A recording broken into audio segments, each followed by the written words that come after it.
புகழ் அனைத்தும் இந்த அகிலத்தை படைத்து பரிபாலித்து கொண்டிருக்கின்ற ஏக நாயகனாகிய அல்லாஹு தாலா ஒருவனுக்கு மட்டும் உரித்தாகட்டுமாக.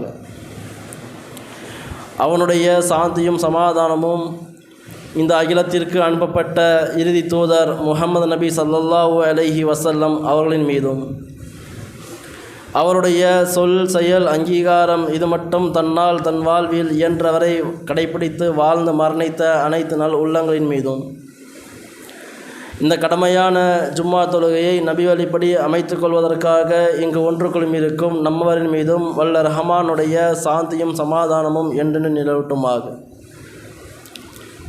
எல்லாம் வல்ல அல்லாஹ்வின் நல்லடியார்களே, அல்லாஹு தஆலா திருமறையிலே கூறுகிறான், ஃபஸக்கிர் ஃபஇன்ன ஸிக்ரா தன்ஃபஹுல் முஃமினீன். நபியே, நீங்கள் இந்த மக்களுக்கு உபதேசங்கள் செய்யுங்கள், நிச்சயம் அந்த உபதேசங்கள் தன்ஃபஹுல் முஃமினீன், யார் இறை நம்பிக்கையோடு யார் இறையச்சத்தோடு அந்த உபதேசங்களை கேட்கிறார்களோ அவர்களுக்கு அது பயன் தரும். அல்லாஹ் திருமறை குர்ஆனில் தெளிவாக சொல்கின்றான், சொல்லப்படுகின்ற உபதேசங்கள் அனைவருக்கும் பயன் தராது. யார் இறையச்சத்தோடு அவை சவித்தாழ்த்தி கேட்கிறார்களோ அந்த மக்களுக்கு அது பயன் தரும் என்கின்ற செய்தியை நினைவுபடுத்தியவனாக இறைக்கு செல்கின்றேன். எல்லாம் அல்ல அல்லாஹ்வின் நல்லடியார்களே, நாம் இன்று வாழ்ந்து கொண்டிருக்கின்ற இந்த நிலையில் நாம் ஒவ்வொருவருடைய தனிப்பட்ட வாழ்வில் நமக்கு என்று சிந்தித்து பார்ப்போமேயானால் நம்ம அவ்வளோ கஷ்டப்பட்டோம். என் வாழ்க்கையில் தொடர்ச்சியாக துன்பங்கள் தான் அதிகமாக இருந்தது. நான் மகிழ்ச்சியாக இருந்ததை விட கஷ்டங்கள் தான் அதிகமாக இருந்தது. பொருளாதார ரீதியில் கஷ்டங்களாக இருக்கும், இல்லை ஒரு நோய் ரீதியாக கஷ்டங்களாக இருக்கும், பெற்றவர்கள் ரீதியில் கஷ்டங்களாக இருக்கும். இப்படி ஏதேனும் ஒரு காரணம் கொண்டு யாரெல்லாம் நிம்மதியாக இருக்கிறோம் என்று கேட்டாக்கா ஒரு சிலர் மட்டும்தான் நான் நிம்மதியாக இருக்கிறேன், எனக்கு தொடர்ச்சியாக கஷ்டங்களாகவே இருக்குது, துன்பங்களாகவே இருக்குது, துயரங்களாகவே இருக்குது, ஏதோ ஒரு வகையில் பிரச்சனைகளாக தான் நான் வாழ்ந்து கொண்டு இருக்கிறேன் என்று தான் சொல்லுவோமே தவிர எல்லாரும் நாம் நிம்மதியாக இருக்கிறோம், ராஹத்தாக இருக்கிறோம் என்று சொல்வது கிடையாது.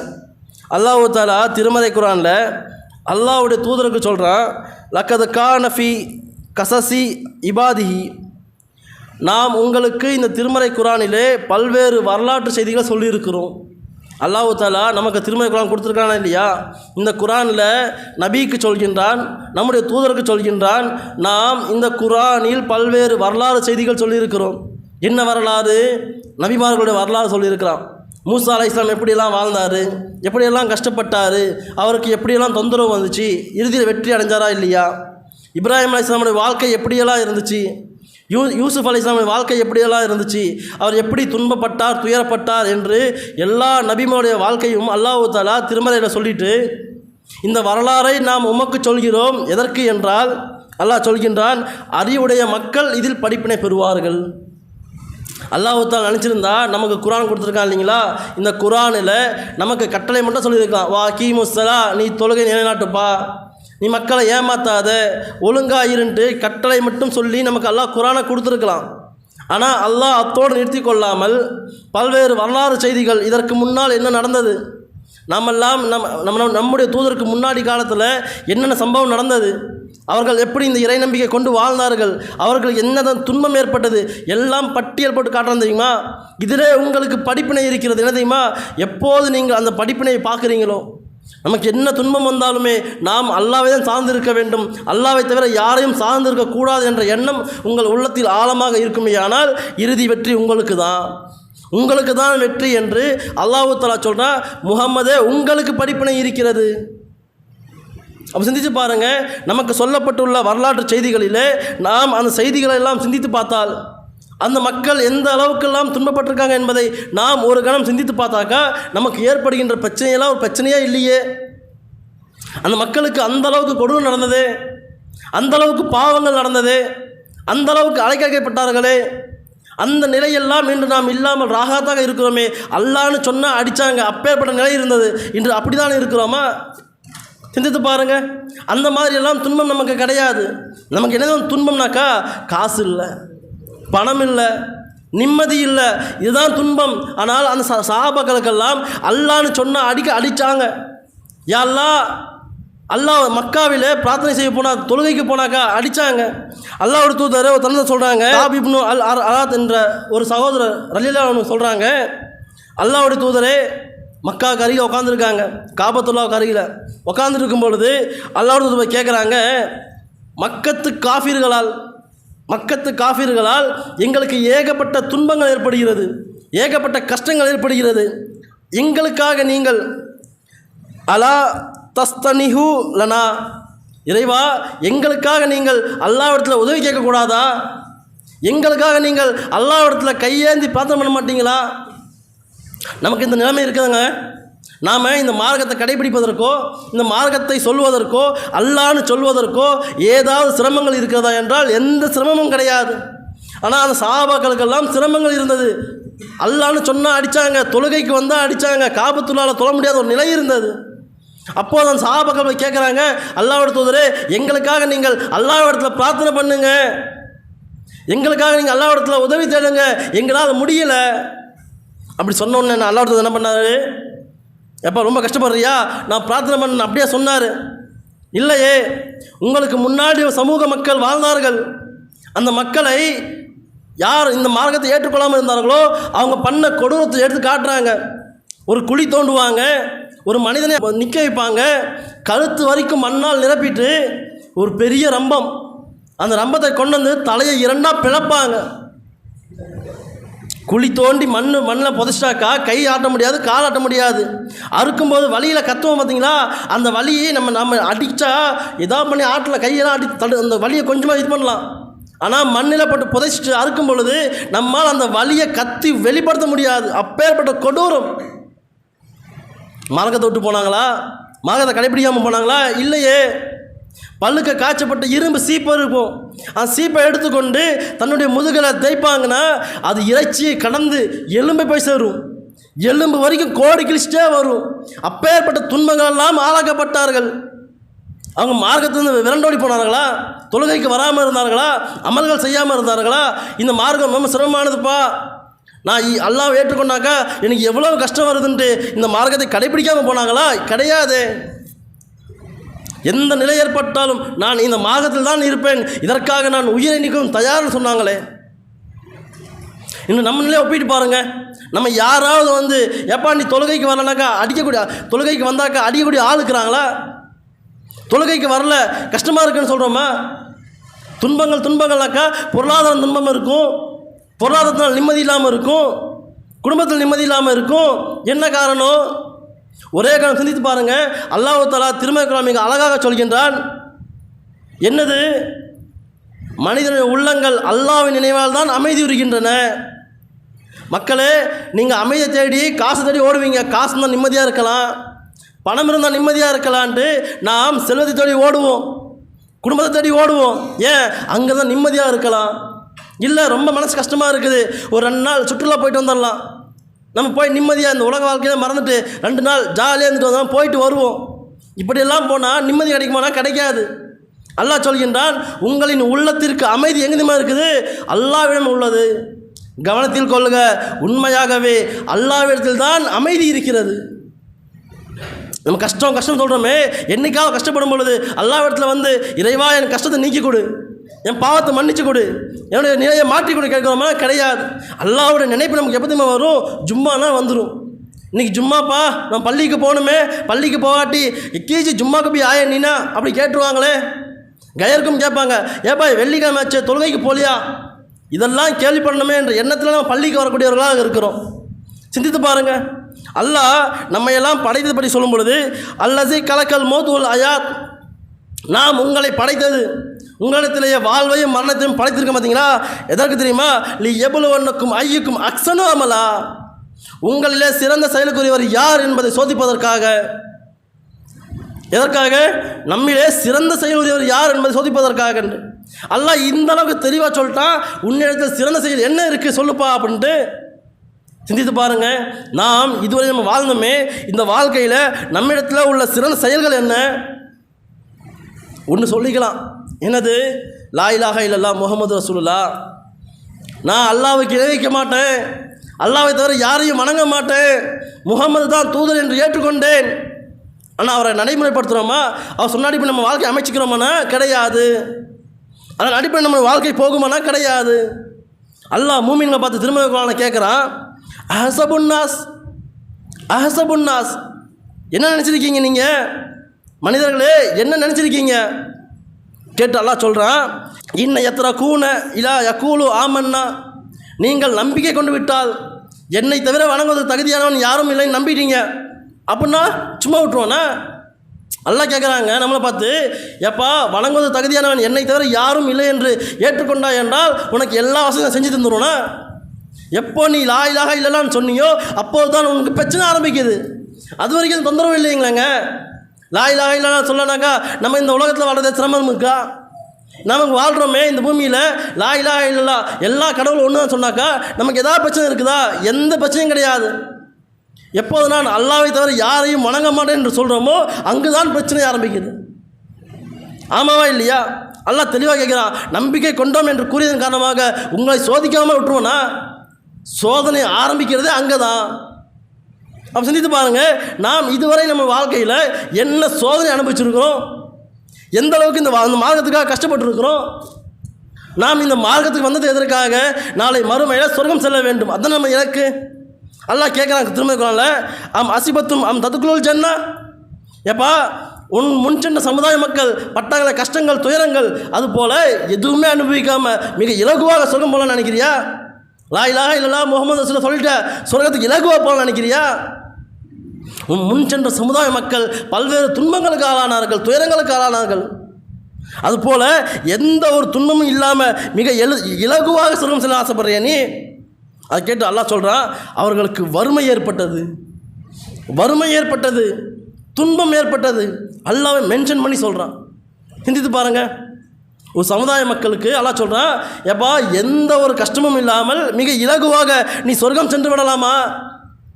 அந்த மக்களுக்கு வறுமை ஏற்பட்டது, துன்பம் ஏற்பட்டது. அந்த மக்கள் சொன்னாங்க, அத்தா யக்கூலு ரசூலு வல்லசீன ஆமனு மஹாஹு, அல்லாஹ்வுடைய உதவி எப்போ கிடைக்கும், இந்த துன்பங்கள்லாம் எப்போ தீரும், இந்த பிரச்சனையெல்லாம் தீரும் என்று எப்போ நாம் நிம்மதியாக வாழ முடியுமோ என்று அல்லாஹ்வுடைய உதவி எப்போன்னு கேட்டாங்க.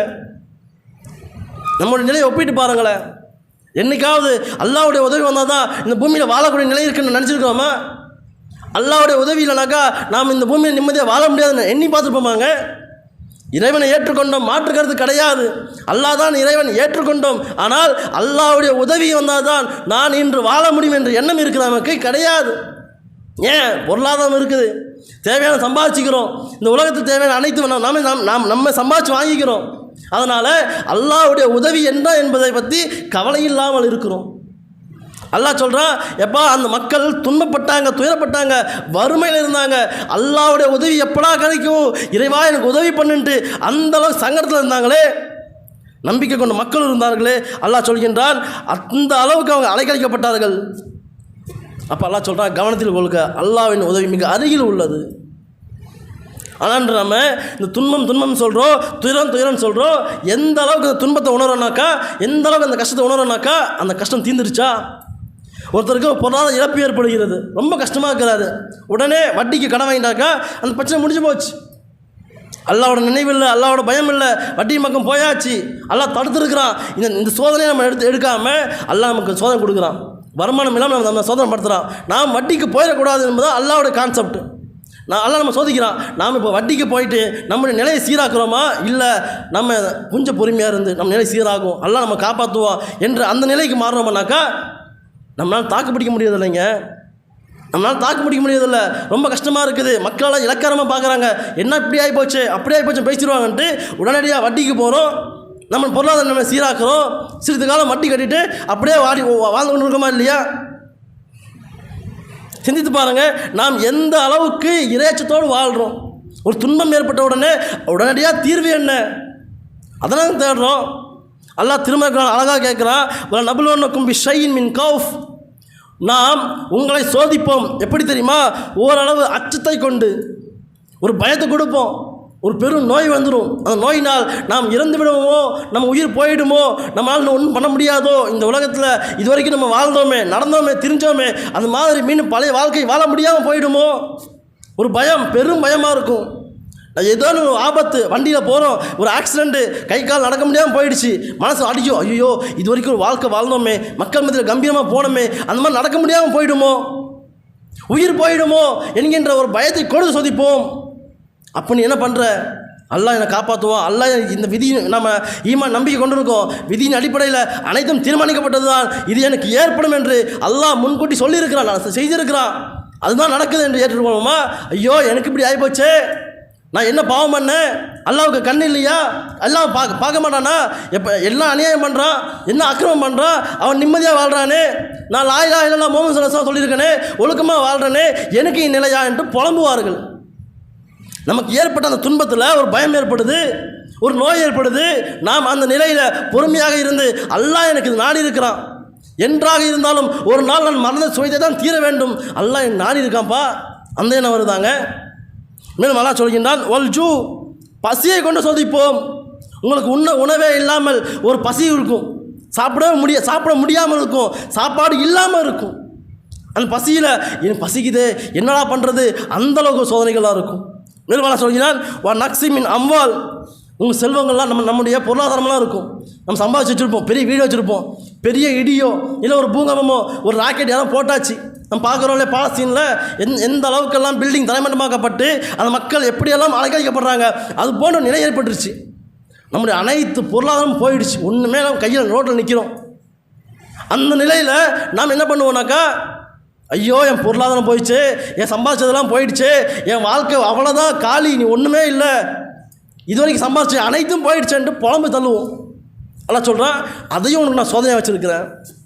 மேலும் அல்லாஹ் சொல்கின்றான், வல் அன்ஃபுஸ் வல் சபராத், உங்கள் பலன்களை சோதிப்போம், எல்லாத்தையும் அழிச்சிடுவோம். ஒரு பயத்தை கொடுத்து, பசியை கொடுத்து, பொருளாதாரங்களை அழித்து, உயிர்களை எடுத்து எல்லா சோதனை கொடுக்கும் பொழுது அல்லாஹ் சொல்கின்றான், பஸ்ஸிரில் சாபிரீன், இந்த நிலையெல்லாம் உங்களுக்கு ஏற்படும் பொழுது யார் பொறுமையாக இருக்கிறார்களோ, உடனே கூச்சல் போடாமல் எனக்கு இப்படி ஆகிப்போச்சு எனக்கு இப்படி ஆகிப்போச்சுன்னு புலம்பி தள்ளாமல், நம்ம குடும்பத்தில் இப்படி ஆகிப்போச்சு, ஒரு குழந்தை இறந்துருக்கும், ஐயோ என் குழந்தையாக இறக்கணும், எப்படியாப்பட்ட அநியாயம் பண்ணுறவங்களா இருக்கிறானே, அவனுக்கெல்லாம் ஒன்றும் அவளையே எனக்கு இப்படி ஆகிப்போச்சுன்னு புலம்பி தள்ளாமல் யார் அந்த தருணத்தில் யார் துன்பம் வரும்பொழுது பொறுமையாக இருக்கிறார்களோ அவர்களுக்கு அல்லாஹ் சொல்கின்றான், நற்செய்தி கூறுவீராக. இன்றைக்கி நம்ம அந்த நிலை இருக்குதாங்க. நமக்கு ஒரு கஷ்டம் வந்துடுது, ஒரு நோய் வந்துடுது, ஒரு இழப்பீடு ஏற்படுது, உடனே நம்ம பெனாத்தி புலம்பி தள்ளுறோம், அவன் அப்படி பண்ணிட்டான், இவன் அநியாயம் பண்ணிட்டான், நமக்கு இவன் துரோகம் பண்ணிட்டான், அதனால எனக்கு இந்த நிலை, இவன் என்னை ஏமாற்றிட்டான், அதனால தான் எனக்கு இந்த நிலை. இப்படி நம்ம அடுத்தவர்கள் மீது சாக்கு சொல்லி அடுத்தவர்கள் மீது பழி போட்டு இப்படி தான் தப்பிக்கிறோமே தவிர, அல்லாஹ் நாடி இருக்கான், எனக்கு நடந்திருக்கு, நான் பொறுமையாக இருக்க போகிறேன், அல்லாஹ் எனக்கு நன்மை நாடுவான் நினைக்கிறோமா? அல்லாஹ் மேலும் சொல்கிறான், அல்லஸீன இஸா அஸாபத்து முஸீபத், யாருக்கு இது போன்ற துன்பங்கள்லாம் ஏற்படும் பொழுது, எந்த கஷ்டமாக இருக்கட்டும், ஒரு உயிரிழப்பா, பொருளாதார இழப்பா, எப்பேற்பட்ட கஷ்டங்கள் இருந்தாலும் அந்த மக்கள் சொல்வார்கள், காலு இன்னா லில்லாஹி வா இன்னா இலைஹி ராஜிஊன், நாங்கள் எல்லாம் அல்லாஹ்வுக்கு உரியவர்கள், அவனிடம் திரும்ப செல்லக்கூடியவர்கள். ஒரு மூமியான பண்பு எப்படி இருக்குன்னா, அவனுக்கு எப்பேற்பட்ட இழப்பு வந்தாலும் சரி, ஒரு பொருளாதாரம் லாஸ் ஆயிடுச்சு, வீட்டில் வருமானம் இல்லை, வீட்டில் கஷ்டங்களாக இருக்குது, துன்பங்களாக இருக்குது, எந்த துன்பம் வந்தாலும் அவன் சொல்வான், இன்னா லில்லாஹி வா இன்னா இலைஹி ராஜிஊன். ஆனால் இன்றைக்கி என்ன நிலை, எப்போ நம்ம இந்த வாதம் சொல்கிறோன்னாக்கா நமக்கு ஃபோன் வரும், எப்பா இவர் மரணிச்சிட்டாரு, இன்னும் மௌத்தாயிட்டாரு, அவர் இறந்துட்டாருனாக்கா அப்போ மட்டும்தான் சொல்கிறோம். இன்னா லில்லாஹி வா இன்னா இலைஹி ராஜிஊன் எப்போ சொல்கிறோன்னாக்கா, யாராவது ஒருத்தர் இறந்துட்டார் என்று கேட்டாக்கா, அல்லாமே மன்னிக்க போகிறோம், நான் அல்லா இடத்துல போக தான் போகிறேன், அப்போ தான் சொல்கிறோமே தவிர, என்றைக்காவது ஒரு நாள் சிந்திச்சு பாருங்கள், எனக்கு ஒரு கஷ்டம் ஏற்படுது, வீட்டில் ஒரு நோய் ஏற்படுது, குடும்பத்தில் நிம்மதி இல்லை, அது துன்பமாக இருக்குது, இந்த நிலையில் இன்னா லில்லாஹி வா இன்னா இலைஹி ராஜிஊன் சொல்லியிருக்கிறோமா?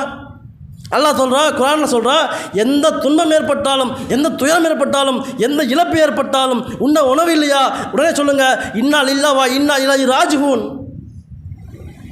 ஆனால் நமக்கெல்லாம் மந்திர சொல், எது மவுத்தாயிச்சா, மவுத் செய்தி கேட்குதா சொல்லுவோம். இதில் என்ன கொடுமைனாக்கா, யாரோ இடத்துல மவுத்து நடக்கும், ஃபோன் வரும், கேட்போம், உடனே சொல்லிடுவோம், இன்னா லில்லாஹி வா இன்னா இலைஹி ராஜிஊன். நம்ம குடும்பத்தில் நம்ம தந்தையோ தாயோ மரணிச்சிருப்பாங்க, அந்த தருணத்தில் ஒப்பாரி வச்சு அழுவுமே தவிர, அல்லாஹ் நாடி இருக்கா, நானும் மரணிக்க போகிறேன், இன்னா லில்லாஹி வா இன்னா இலைஹி ராஜிஊன் சொல்கிறோம்னா கிடையாது. எங்கே தான் செய்தி வருதுங்க, உடனே சொல்லிடுவோம். நம் குடும்பத்தில் அந்த இழப்பு ஏற்படுதா, ஐயோ போயிட்டீங்களாப்பா, இப்படி ஆகி போச்சப்பான்னு பெனாத்தி புலம்பக்கூடியவர்களாக இருக்கிறோமா இல்லையா? சிந்தித்து பாருங்கள், எத்தனை பேர் தன்னுடைய குடும்பத்தில் தன் மனைவியோ பிள்ளையோ பெற்றோரோ இறக்கும் பொழுது முதலாக இன்னா லில்லாஹி வா இன்னா இலைஹி ராஜிஊன் சொன்னவங்க எத்தனை பேர்? ஏன் அது இழப்பு இல்லையா? யாரோ குடும்பத்தை இழப்புனா இழப்பு, நமக்கு அது இழப்புனா இழப்பு கிடையாது, நமக்கு அது வருத்தம், ஐயோ இப்படி ஆகி போச்சே அழுந்துருக்கோம் கிடக்கிறோம். சிந்தித்து பாருங்கள், நாம் எந்த அளவுக்கு வாழ்ந்து கொண்டு இருக்கிறோம். அல்லாஹ் குர்ஆனில் மனிதன் நிலைப்பு சொல்லும்போது அவனை இறைவன் மரியாதையாக வாழ செய்கிறான். அதிகமான பொருளாதாரங்கள் கொடுத்து நிம்மதியாக இருப்பா, நல்லபடியாக இருப்பா அப்படின்ட்டு பொருளாதாரங்கள் அதிகமாக கொடுத்து வாழ வைக்கும் பொழுது அவன் சொல்கிறான், என் இறைவன் என்னை கண்ணியப்படுத்திட்டான். ஒருத்தர் அல்லாஹ் பொருளாதாரம் அதிகமாக கொடுத்துட்டு நிம்மதியான வாழ்க்கை வாழ்கிறாரு. அப்போ அந்த மனிதன் சொல்லுவானாமா, என் இறைவன் என்னை கண்ணியப்படுத்தி வச்சுருக்கான், இந்த ஆட்கள் எல்லாம் இறைவன் கொடுத்ததுன்னு. அதே இறைவன் சொல்கிறான், வா அம்மல் இசா மா பாஹா ஃபகது அலைஹி ரஹ்மா, அவன் தன் செல்வத்தை அளவாக வழங்கி சோதிக்கும் பொழுது அப்போ அந்த மனிதன் சொல்லுவானாமா, என் இறைவன் என்னை அவமானப்படுத்திட்டான். இன்று இருக்கா இல்லையா, யாருக்கு பொருளாதாரங்கள் அது அல்லாஹ் அதிகமாக வழங்கி தன்னிறைவாக வாழ வைக்கும் பொழுது அப்போ சொல்லுவான், அல்லாஹ் எனக்கு எல்லாம் கொடுத்தான்ப்பா, அல்லாஹ் என்னை நிம்மதியாக வாழ வச்சுருக்கிறான்ப்பா, அல்லாஹ்வுடைய பரக்கத்து எனக்கு அதிகமாக இருக்குது, நான் சரியாக தொழறேன், நான் துவா படிக்கிறேன், அதனால் அல்லாஹ் எனக்கு கொடுத்தான்ற கர்வம் இருக்குது. எப்போது அல்லாஹ் தஆலா அந்த பொருளாதாரத்தை சுருக்கி சோதிக்கிறான். இத்தனை நாள் கொடுத்தால நிம்மதியாக இருந்தால, இப்போ நான் சுருக்கிறேன்டா. உடனே அவன் சொல்கிறான், அல்லாஹ் என்னை அவமானப்படுத்தி விட்டான். இந்த நிலை இன்று நம்மிடத்தில் இருக்கா இல்லைங்களாங்க? எந்த அளவுக்கு நாம் இருக்கிறோம்?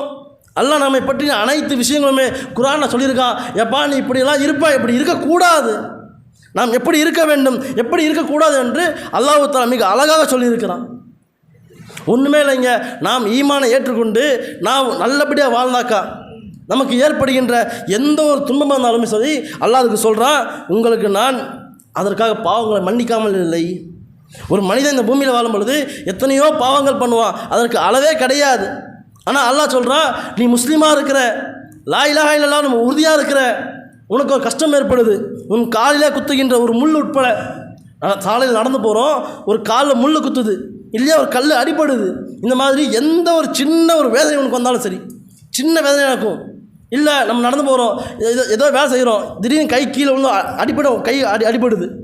இது மாதிரி எந்த ஒரு நிலையிலுமே உங்களுக்கு ஏற்படுகின்ற துன்பமோ துயரமோ இருந்தாலும் சரி, அல்லாஹ் சொல்கின்றான், உங்களுக்கு காலில் குத்தும் முள் உட்பட உங்களுக்கு ஏற்படும் துன்பம், நோய், தூக்கம், துக்கம், கவலை, தொல்லை எதுவாக இருந்தாலும் சரி, உங்களுக்கு அதற்கு பதிலாக அல்லாஹ் உங்கள் பாவங்களை மன்னிக்கிறான்னு சொல்கிறானே. சிந்தித்து பாருங்கள், நமக்கு ஏற்படுகின்ற ஒரு படா முசீபத் இருந்தாலும் சரி, அதற்காக அல்லாஹ் உங்கள் பாவங்களை மன்னிக்காமல் இருப்பதில்லை சொல்கிறாங்களே. நாம் இது மாதிரிலாம் துன்பம் ஏற்படும் பொழுது என்ன செய்யணும்னாக்கா, அல்லாஹ் நமக்கு இது நாடி இருக்கிறாங்க. நமக்கு வியாபாரமே இல்லாமல் ஆகிப்போச்சு, ரொம்ப கஷ்டத்தில் இருக்கிறோம், ரொம்ப ஏழ்மையில் இருக்கிறோம், அல்லாஹ் நாடி இருக்கான்.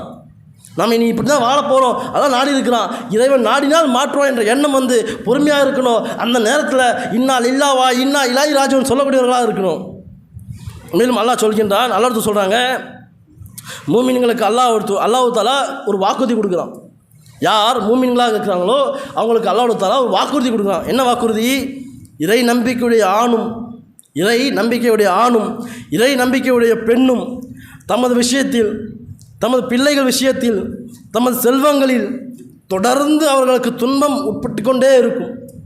அல்லாஹ் சொல்கிறான், மூமினா யார் இருக்கிறீங்களோ, லா இலாஹா இல்லல்லாஹ் முஹம்மது ரசூலுல்லாஹ் யார் சொல்லி அதில் உறுதியாக இருக்கிறீங்களோ, உங்களுக்கு துன்பங்கள் வரும், உங்கள் மனைவிக்கு துன்பங்கள் வரும், உங்கள் குடும்ப விஷயத்தில் துன்பங்கள் வரும், பிள்ளைகள் விஷயத்தில் துன்பங்கள் வரும், உங்கள் பொருளாதார விஷயத்தில் துன்பங்கள் வரும். இது எல்லாம் தொடர்ந்து வந்து கொண்டே இருக்குதா, அல்லாஹ்வை சந்திக்கும் நாளில் உங்கள் மீது எந்த குற்றமும் இருக்காது.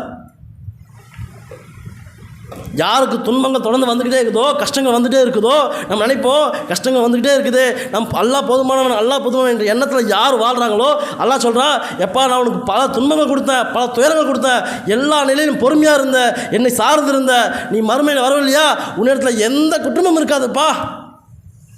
சிந்தித்து பாருங்கள், நாம் இதிலிருந்து பிற படிப்பினை தெரியுமா, நமக்கு ஏற்படுகின்ற எந்த துன்பமாக இருந்தாலும் சரி, எந்த துயரமாக இருந்தாலும் சரி, நாம் முதலில் பொறுமையாக இருக்க வேண்டும், அல்லாஹ்விடத்தில் கையேந்த வேண்டும்.